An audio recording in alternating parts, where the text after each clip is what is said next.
history was in your hands, what would you build?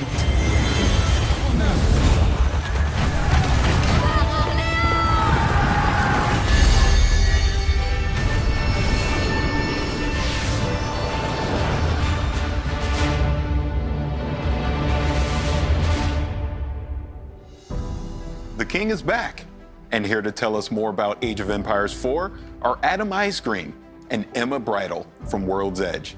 Thank you both for being here. Thanks for having us on, Paris. Oh, absolutely. my legacy Age player. I'm excited for this. Now, you had some news at the briefing. Can you kind of talk about that a little more? Well, I mean, fans got to have their first looks at two more of our launch civilizations, the Abbasid dynasty and the French. Yes. And they bring a lot to the table, totally different ways to play. But I'm really excited to show them those. And then also, people got to see their first taste of naval gameplay, which we haven't shown off at all, except for a little teaser at the end of fan preview. Paying off that tease. And we also revealed one more of our campaigns, the 100 Years' War, and Joan of Arc made an appearance.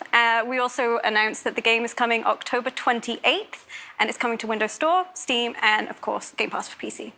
Now, earlier you mentioned the two civilizations, the Abbasid dynasty and the French. Can you kind of go into detail about that? Sure. Yeah, I guess I'll start. The Abbasid. So the Abbasid dynasty is this amazing technological powerhouse of a civilization that has a really unique mechanic that we're bringing to them in Age of Empires 4. It's actually unique across all the civs that are in the game, in that they construct this bastion of knowledge called the House of Wisdom, and they can keep upgrading it with different wings, and that gives them a host of incredible technologies that leverage their army, their economy, their resources.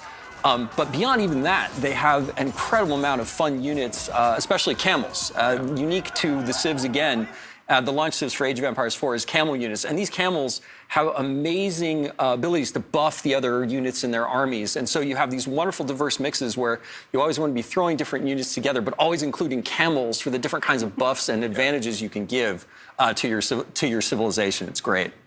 And the French are really, really strong with trade. They've got some great options that are going to make your late game really, really interesting. They have a landmark called the House of Commerce. And for your units, you're going to really want to focus on knights and lancers. Those are your powerhouses. But the French actually made an appearance in the trailer as part of the 100 Years' War campaign. And as you can see, Joan there, I'm actually wearing her around my neck. She's a feminist icon from history. This young woman who led with her convictions and led a battle, and she was a teenager. And so she's beloved. She's in Age 2 in a campaign, and so we know Age fans are going to love seeing her again. And the 100 Years' War, with the multiple missions, like the Battle of the 30, are really going to bring that period of history to life. And all the live action footage that you saw in the trailer on Sunday, that's all from within the game. Wow. We have these multiple documentaries that will play between the missions to storytell and really bring it to life as you journey through the 100 Years' War. Yeah, taking a completely different approach to how we're telling a story in... Matter of fact, I don't think I've seen any game that does what we're doing in terms of how we're showing the story and how we're getting people involved with history. So it really, super exciting. Really brings it to life. And I've learned things about English history from these documentaries I didn't learn in school. So they're educating as well as moving the game forward. Now, community feedback is always important in any game, but especially in something like Age. Now, how have you taken some of that feedback into development for Age 4? So we formed a community council back in 2017. We wanted our community and our players to have a seat at the table for development. We're making the game for them. So they've been hands-on with the game for a really long time and giving us their honest feedback. And we then take that to the game team and they look at making changes based on what they've told us. So they've influenced things from the look of the UI icons, the influence system that's built into Age 4. They've really, really helped us with their viewpoints make the game better. And one thing they really pushed for actually was naval. Yeah, it's amazing. We actually, if you look at a lot of the data, we see data on all of the Age of Empires games that people play. And naval is one of those things that in Age 2, a lot of people don't use it, which is crazy, right? But if it wasn't there, people would miss it so much. And sometimes we have to ask those hard questions when we're making games, right? We say, like, do we need to do this? And it was something that we felt weird about. And we went to the council with it and we're like, hey, not even you guys don't play naval all the time. Like, do we need it? And they're like, yeah, no, we see your point, but you have to have this. Yeah. And It was great. It was a great reaffirmation. And we throw a lot of things like that at our council to make sure that we're making the game that's great for all the different kinds of players that love Age of Empires all over the world. And now we're heading towards launch. Yeah. We're branching out beyond our council. People are going to get hands-on for the first time. So we had a fan preview event back in April, and we looked at the feedback from that and have made changes since then. So, you know, you let us know that you didn't feel like the weapon scaling was quite right. So we've gone ahead and we've improved that.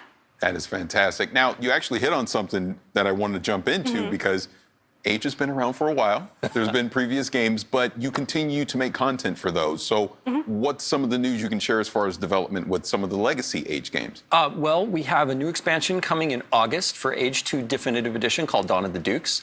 And in that expansion, we're going to be adding 2 more civilizations, the Bohemians and the Poles, and 3 new campaigns for the Lithuanians, the Bohemians, and the Poles. And those are great stories about really cool, like, brother and sister teams that work together to kind of rise up these empires, and I can't wait for people to get their hands on it. And the great thing is that if you pre-order Age of Empires 4, you get that for free. That's part of the deal for pre-ordering Age 4 on the different platforms. And for Age 3, of course, because we don't want to leave them out either. No. Age 3 Definitive Edition, we're hard at work on an African PDLC with new civilizations and campaigns. Cool. Yeah. And I can't wait to show more, but we're not ready to talk about that one just yet. But if you don't want to miss out, go to ageofempires.com, become an insider. You get little sneak peeks at things we've got coming and chances to get hands-on with content early. Yeah. Now, shifting us back to the present in Age 4, what's some of the things people can expect as we lead up to launch? Well, we've got a bit of an exclusive for you today. I like we're going to name our remaining launch civs and our remaining launch campaigns. We're not going to show them just yet. That'll come closer to launch. But our 2 remaining civilizations are the Holy Roman Empire and the Rus. And the names of our 2 remaining campaigns are the Rise of Moscow and the Mongol Empire. All that sounds fantastic. Please. No, I was just going to say, I'm so excited. I get all gushing about things like this. You're going to have to wait a little more to get information and see more detail on those civilizations and campaigns, but we've also got, a ton of stuff planned. We have a beta that's going to be coming up. So, you can go to ageofempires.com to sign up be an insider to get in our beta and get a chance to actually get hands-on with the game. And then, of course, again, we're launching October 28th. Yep. Not long to wait. On Steam, on Windows 10, and on Game Pass for PC. So it should be great any way you want to play. We're just really excited. That is great, and I'm sure Age fans all around the world are really looking forward to that. So, again, Adam, Emma, thank you so much for being here. Thanks for having us on. No, thank you.